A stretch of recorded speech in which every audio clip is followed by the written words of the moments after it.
morning, Lagos. Welcome back. If you just joined us, this is Smooth 98.1. Love music, love life. It's 7:31 by my time. It's time for Freshly Pressed 981, where we bring you detailed analysis of stories making rounds in the dailies this morning. And of course, to lead us through our conversations, as always, we've got, two gentlemen in the studio. By my left, rather. To start with is Lakme. Good morning, Lakme. Good morning, Kate, Cloudy. Good morning, Divo. Good morning, Lagos. All right, good to have you here. Good morning. Also, good morning, Devo. How are you doing today?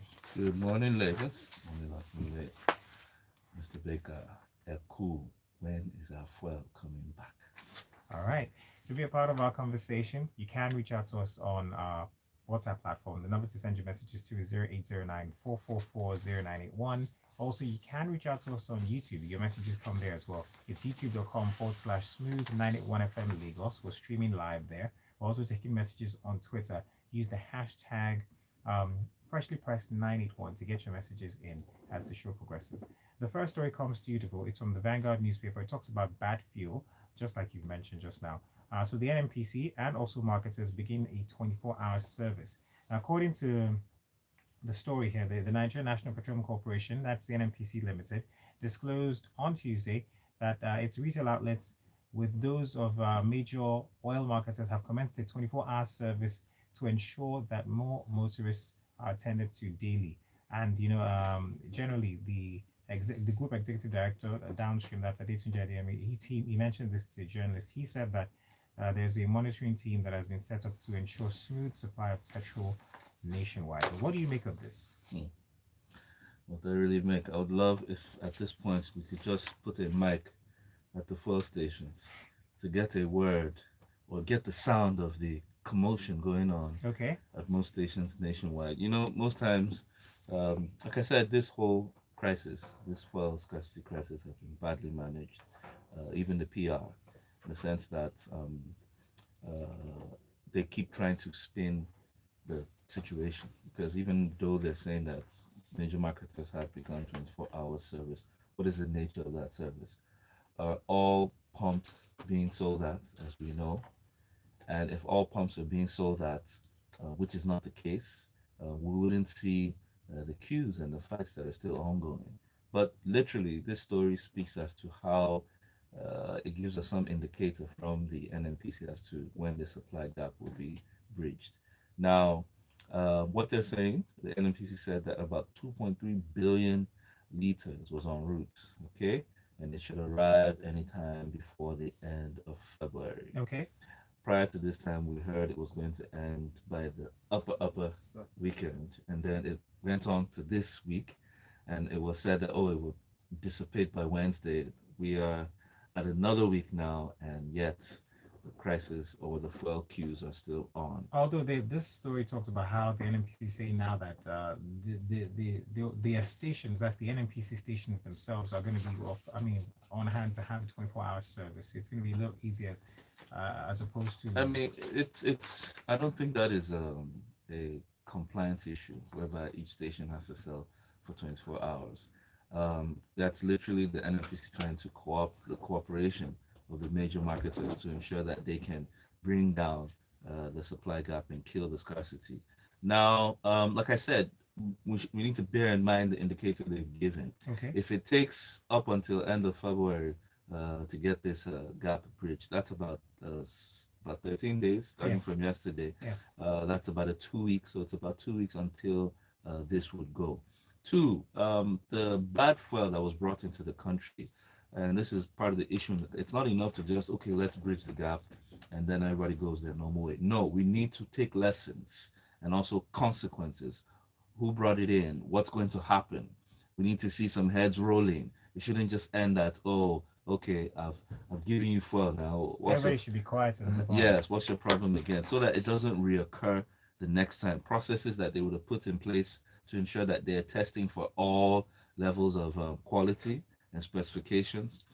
Also, this, like I said before in some other places, that this scarcity, unlike the other scarcities that are man-made, this scarcity exposes the claim that NNPC always says anytime there's a threat to scarcity, that we have 3 months supply stock, we have 90 days. Please, citizens, don't be worried. I mean, it just took like 1 week supply gap, and the whole nation was crawling on its feet fighting at the station. So where was the 90 days stock? One. Two, you said 2.3 billion are on its way. Why do I need to wait for 2.3 billion if you had 90 days stock on ground? So they've said they only have a billion on ground at the moment. Um, the major marketers from Moman to Dapman to Ipman have said that their depots and the retail outlets would be selling. Now, the regulatory agency, that's the NMDPRA, that's the new regulatory agency that was formed with the enactment of the PIA. I think they need to publicize their name much more because most of us are still used to PPMC, DPR, etc. They said they'll be monitoring to ensure that things go smoothly. NNPC has encouraged citizens to avoid panic buying. That's almost like a paradox these days. The more they say it, the more people panic and they buy. Kill the panic with sufficient supply and efficient supply. Thank you so much, Dr. Real quick, we need to move on to our next story. But yeah, you've done justice to that. Real quick, this one comes to you, Lakoli, and it's also from the Vanguard newspaper. It talks about Abakari. I mean, the story's been all over social media. I mean, this is like a fallout from yesterday's conversation. So the IGP orders closure of state intelligence units across Nigeria. Now, to put a context to this, the Inspector General of Police, that's Usman Al-Kali Baba, has reportedly ordered the closure of all satellite units of intelligence response teams and state special tactical support units across the country. So, I mean, what does this mean? If they're asking them that, you know, they should put a stop to it, I mean, they should close all the satellites, what then happens? I mean, what does this mean? It's a case of the fish, the proverbial fish that the head is spoiled. So if the head of the fish is spoiled, it means that the whole of the fish is rotten, right? So that's what the story tells us, right? That okay, so if we've indicted the head of this unit, it will then mean that the rot must have pervaded the entire structure. So the next thing to do is close them down. I have always have an aversion for the Nigerian government about everything. Something is not working. There's a fault with something. Then the next reaction is close it, ban it, burn it, disband it. Why do we do that all the time? So this story also suggests that there is a directive that all members or in all these state units should report to the force headquarters in Abuja. Okay. If that part of it is true, at whose expense? Will those men travel to Abuja at their own expense? Will the force be responsible for their travel, boarding, feeding while they are there? What exactly are they going to do in Abuja if they are reporting to the force headquarters? Let's even leave that. Right now that you have ordered the closure, what happens to those men? What do they do? Are they on holiday? Are they on paid leave? Are they also suspended? I mean, the order would have been nice if we'd seen the text of the order to understand exactly what this order personifies in terms of all of this. The bit of it that worries me is that we probably have not spoken to before now is that now this CP Kyari was supposed to be on suspension while all this, the reason he was arrested and all that happened, but he's in active service. There is a de facto head of that unit at the time he was working on, he was supposed to be on suspension. Did that person know he was working? Did that person not know? What is the fate of that person right now? And so there's so much more questions. There's so more questions out there. Exactly. So this issue that you raised, there are multiple questions to be asked. And it also continues to deepen the general distrust and mistrust of the people in what we hear from every government agency. It is sad, but that is where we are, and we have to deal with it. All right.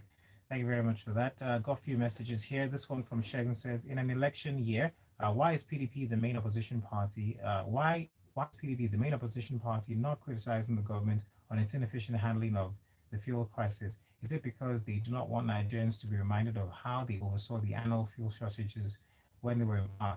This is the time for them to take advantage. Okay, well, I don't know where that's going, but thank you so much for that respective checking. Also, this one here says, um, okay, so this one here, we'll get to that as quickly as possible. Don't forget, you can also reach out to us on Twitter. Use the hashtag FreshlyPressed981 and also reach out to us on the YouTube platform as well. Check out the stream. It's youtube.com/smooth FM 91 FM Lagos. Real quick, let's move on to our next story. This one comes to you to go. It's from the Guardian newspaper. It talks about the telecom sector. So, telecom sector challenges cut off 5 million users. And of course, according to the story, by the end of 2021, it talks about the fact that some 4.75 million telecoms users were cut off from the network in the country. Could you walk us through the story? Okay, it's basically a breakdown by the NCC, that's the Nigerian Communications Commission, on the statistics of performance of subscription. Now, what they were saying was that from 2020, in 2020, there were about 200 million users. In 2021, it dropped by, let's say, about almost short of 5 million to about 195.5 million. The challenges that they attributed to this was the NIN enrollment and verification to SIM cards.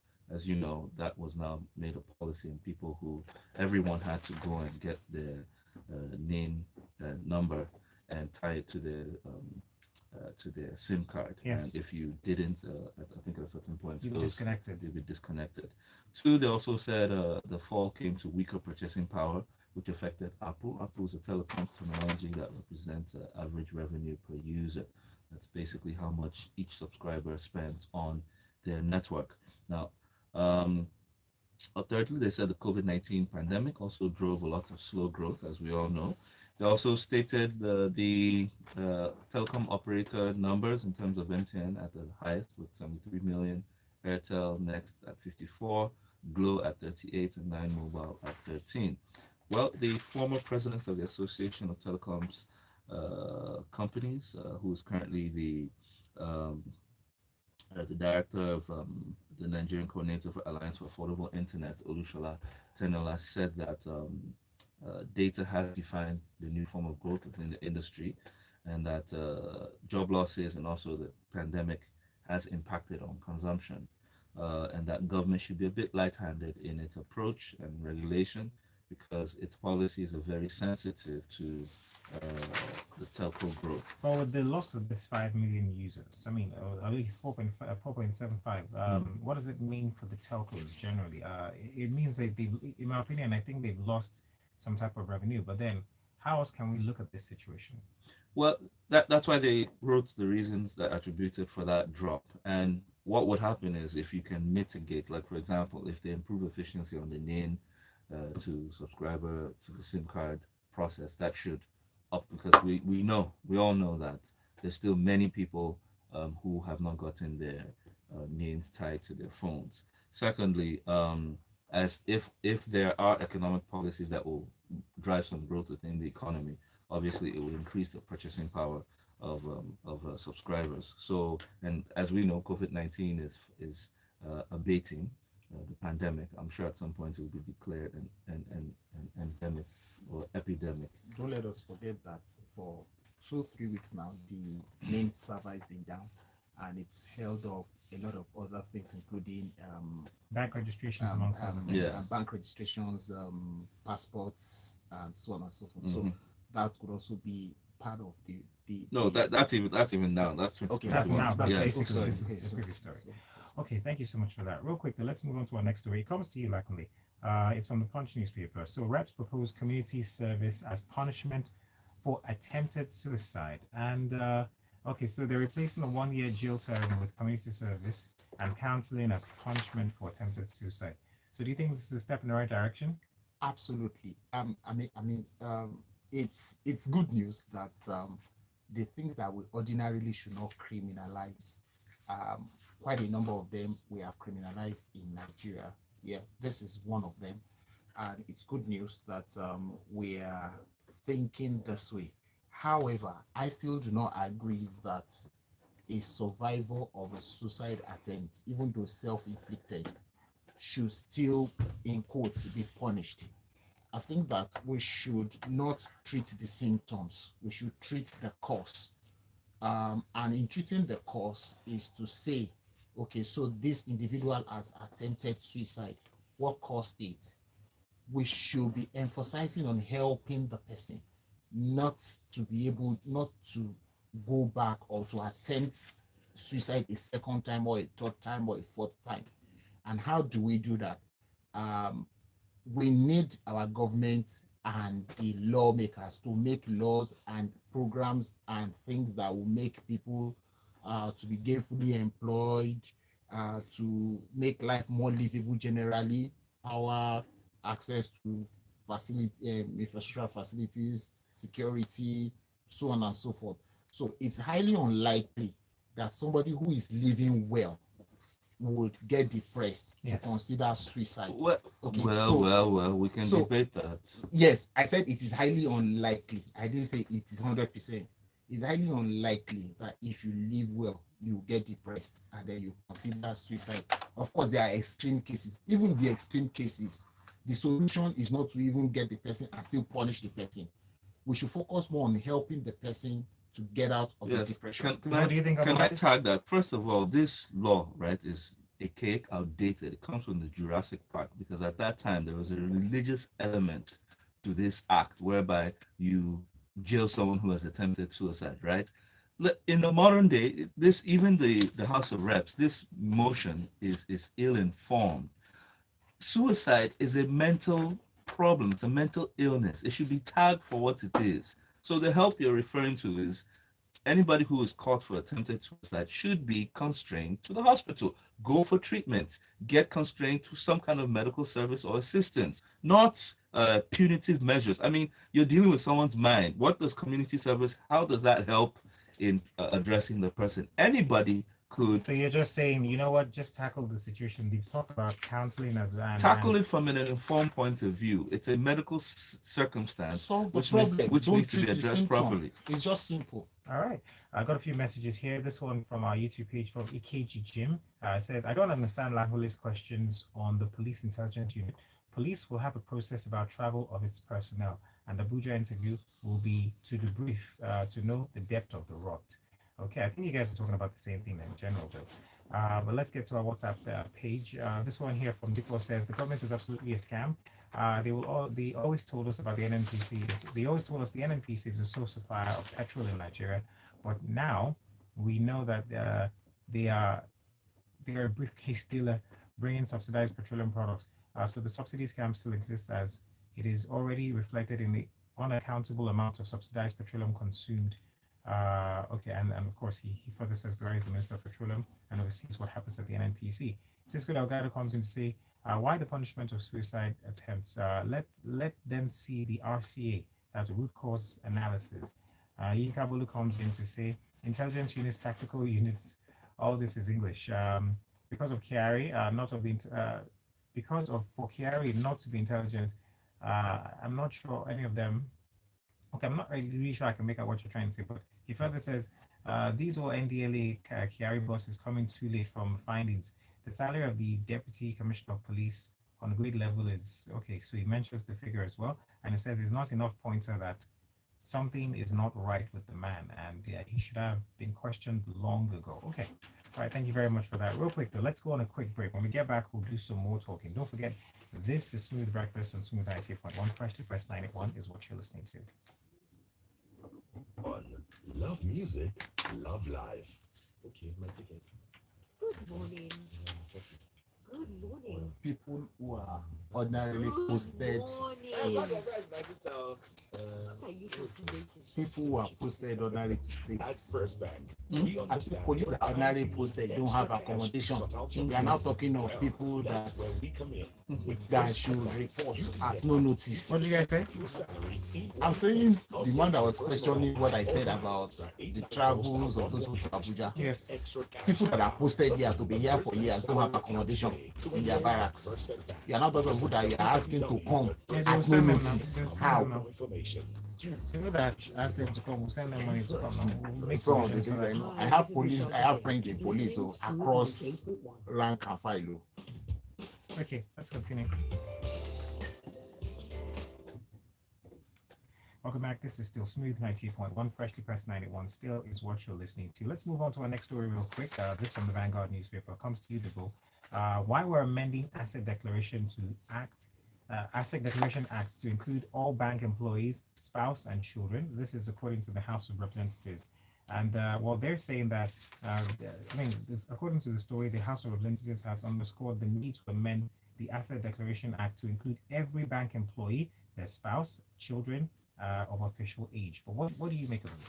Well, the House Rep is looking at reviewing some regulation under the Declaration of Assets Act, Chapter 81 laws of the Federal Republic of Nigeria. Now, they said according to the prevailing situation in the country, some of those formal acts need to be reviewed. That in the 1960s, that yes, the banks were literally the only financial institution, but now in the 1980s, there are more financial institutions like insurance companies, mortgage banks, pension fund administrators, lending organizations who also equally require supervision. So it's all about supervision.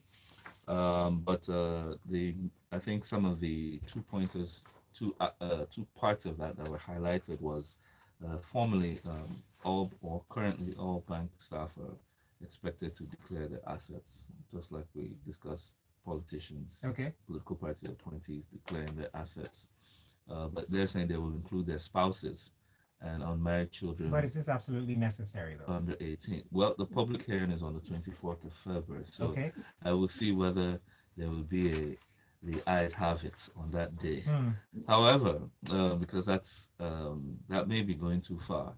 However, the legislation also wants to seek to ban bank employees from maintaining and operating personal bank accounts in any country outside Nigeria, which is supposedly the specification for public officials. Okay, So- so but why the banks though? Why is it just the banking industry? Why not other industries?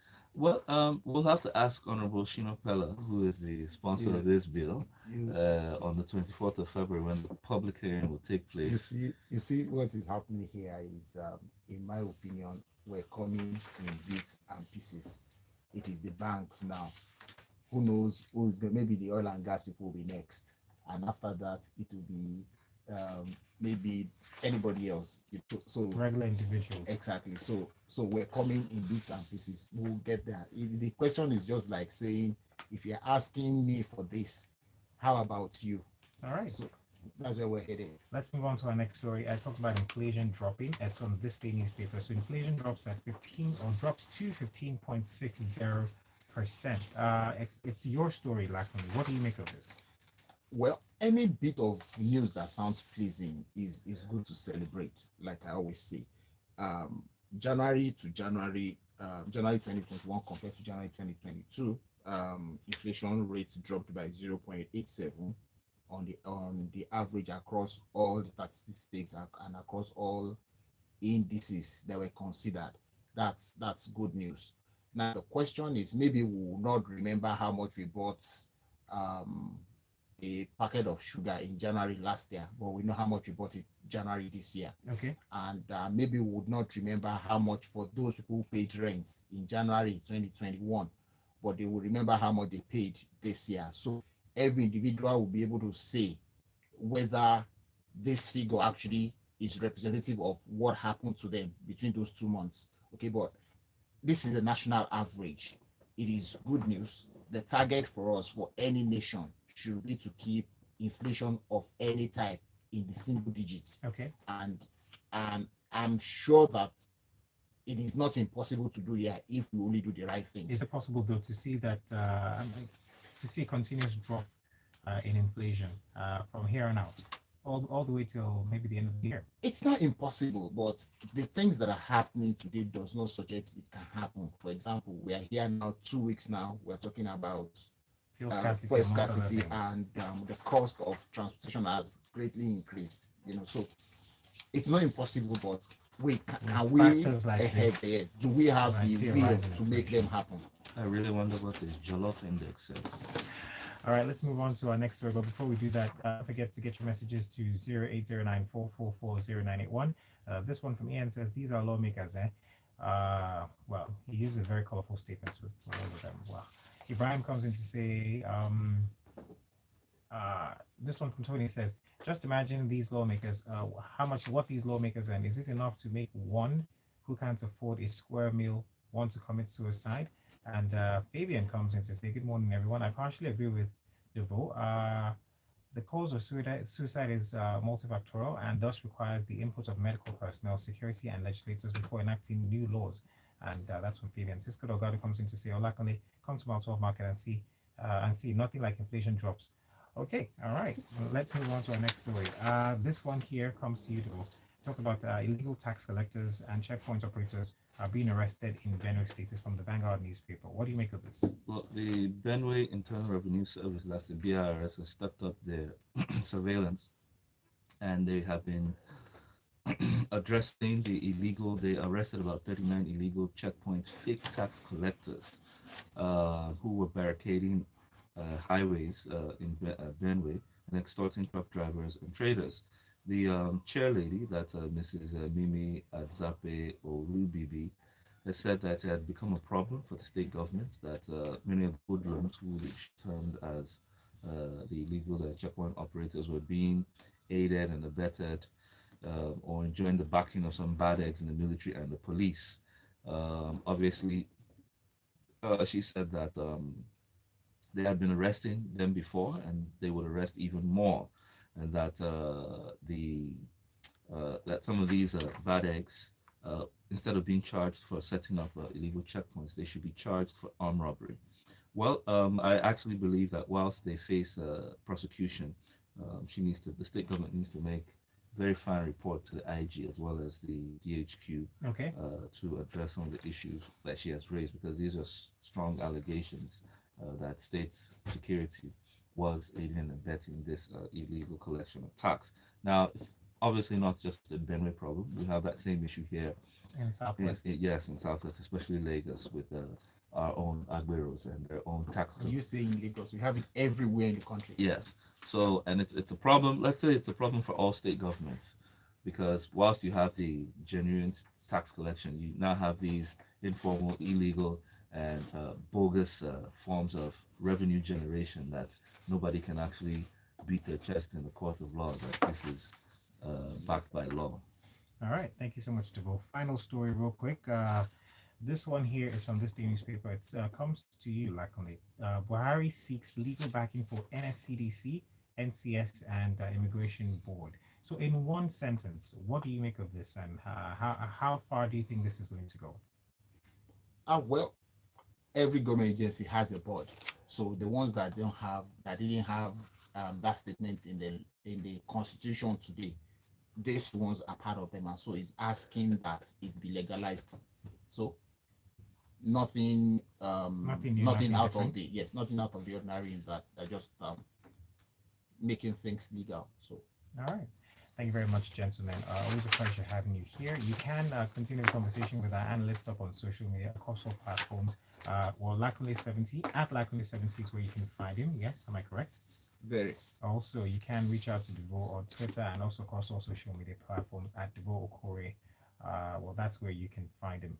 And don't forget, Lagos, we're going to be talking about something a little more interesting as well. Come in a few moments, basically, on Lagos Talks 91, where you get to talk to us. So stay with us and also reach out to us on the numbers 01448991 to be part of our conversation. This is Smooth Breakfast on Smooth 98.1.